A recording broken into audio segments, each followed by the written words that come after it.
We're just gonna let you guys let that sink in because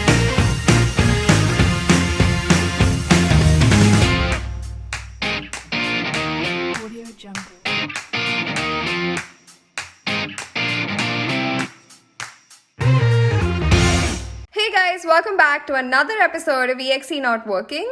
We're Chad and Chunk, and on today's episode, we're going to be talking about the movie Ponniyin Selvan Part 2. So we've just finished watching the movie and we ran right back because we need to trauma dump on y'all. So get ready for it. Before we get into it, if you guys haven't watched the first movie, or if you watched the movie and you kind of don't remember it, because let's face it, it was 6 months ago and I don't even remember what I ate for dinner last night. So if you guys want to remember it, we have an animated recap for y'all, a super crack animated recap. So check it out. We're going to link it on top. And if you guys want some extra spicy feels with it, you can watch our illustrated review, which is also linked above and in the description box. So back to our movie now. So in our last movie, we left off with Karthi, aka Vandiyathevan, and Ponniyin Selvan drowning along with the ship, and old Aishwarya, aka Umairani, diving in all the way to the seabed to save Ponniyin Selvan. Was she successful? Obviously, we saw him in the trailer. Yeah, the trailer was interesting in its own aspect. We decided we want to talk about select little topics that we nitpicked, and one of the first things... Ash briefly lost her VFX for a few scenes. I guess it was borrowed by Kundavai for her romance scene with Vandiyathevan. But you know where the VFX actually stood out? In the end scene where there was where there was Adita and there was Nandini, and Nandini had full glow up, and then there was Adita who just looked like a war-torn person, and I was like, what is this contrast in skin texture? But I'll tell you who had the best VFX. Who? Ponniyin Selvan. Oh yeah, he had a glow up. He was glowing. Ponniyin Selvan was glowing throughout this movie. Of course, I do think a lot of it did attribute to... But you realize he's also the namesake of this movie. I know. I think Jayam Ravi really came into his role in this movie. And, yes. And he was glowing and he was giving. He was like, yes, I am Prince. Yes, I am Ponniyin Selvan. You may have taken this movie from me, but I will claim it back. I exist. I survive. You die. Now, everybody knows that's not South Indian jewelry. South Indian jewelry is gold. South Indians are known for gold jewelry. They do not do this stonework. They don't wear a lot of stonework. So we saw a lot of North Indian jewelry here. That is okay. But the problem is, like, if you're doing jewelry that is not necessary, if you're taking liberties with like anything, you should make it of a higher value. You should increase its value.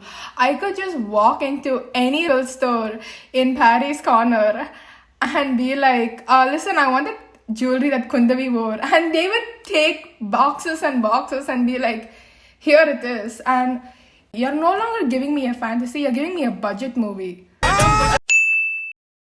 One thing that I really liked about this movie is that we got a lot of costume changes. We got to see a lot of Kundavai and we got to see a lot of Nandini as opposed to the first movie. We saw a lot of hairstyle changes in Kundavai this time. That's right. I really enjoyed the different looks. The many different looks that we got. I mean, she was having costume changes for like every 3 seconds. And I was here for it and I enjoyed it. And I also noticed there was this one parallel. I don't know if it was intentional, but there was this one red sari outfit that all 3 women wore back to back. That I'm talking Kundavai. I think she was the first person to wear it when she goes to meet her dad. And then Nandini wears it. And the third was, I think it was Shobita. Vanati. She was wearing a red outfit. Red is a traditional color, an important color. And a very important color, and it stood out. The most important thing that I noticed was it stood out. And it was nice. It was a good tribute to all 3 women that I enjoyed.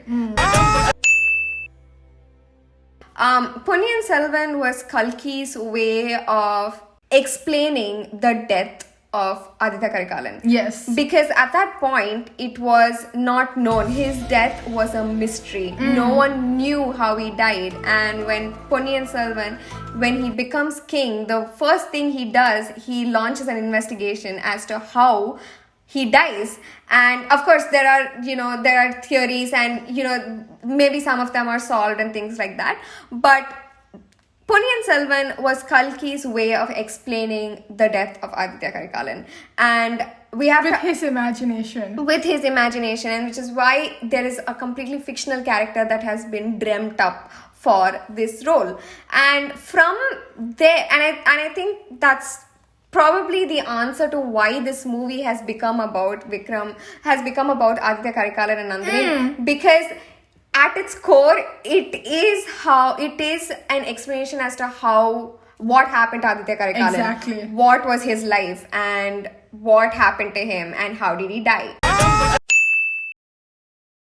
So these are some of the things that we kind of found out about the movie that was for some reason swallowed or just completely erased from the movie. But it's just like some fun trivia if you guys want to know. It's some mind-blowing trivia. So let's go. With number 1. So you remember the wannabe king? Yeah. Who was desperate to become king? Yeah. Yeah, he's actually Nandini's twin, also son of Veera Pandya and also son of Umairani, who was exchanged by the mother Symbian Mahadevi. We're just gonna let you guys let that sink in because I don't know This took a while for us. Number 2, the real son of is actually the Brahmin flower boy who was selling flowers in movie 1. He comes back and he proposes Poongoli again in movie 2. And he's the real king and he becomes the real king, and Poongoli actually becomes the real queen. Girl was thriving in the books. Yeah, so I think there was a tiny shout out in the movie where, he asks her to marry him and she says, no, I want to be queen. I want all the riches. These are all facts on Wikipedia, guys. These are like straight up pulled from Wikipedia. I was so shocked that Wikipedia was actually being useful. Wikipedia? You're using Wikipedia as your source of information? I actually did double check. It is all true. Yeah.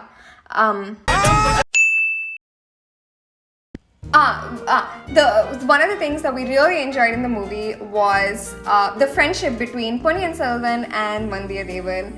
I mean, it was looking a little bleak when Ponniyin Selvan saw that Vandiyathevan was being framed. Well, yeah, framed for Aditya Karikalan's murder.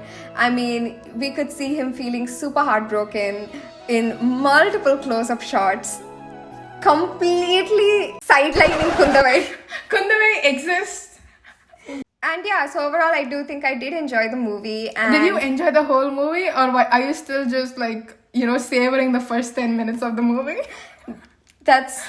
You know what? You don't have to answer. But yeah, I was okay with the fact that it was a love story between Aditya Karikalan and Nandini, and always happy to see Ash on screen again. Hope she comes back for Doom 4. What? Let us know if you want to see an animated recap of this movie. Let us know if you're interested in seeing any animated recaps and stories in a nutshell, because we really like to make more of those. Yeah, and the Met Gala is coming up, guys. So tune in for our Met Gala roast coming soon. So steal all that you can, the magic you began. Let's shout, break out, come on once again, let's hear it. Boom, Majale.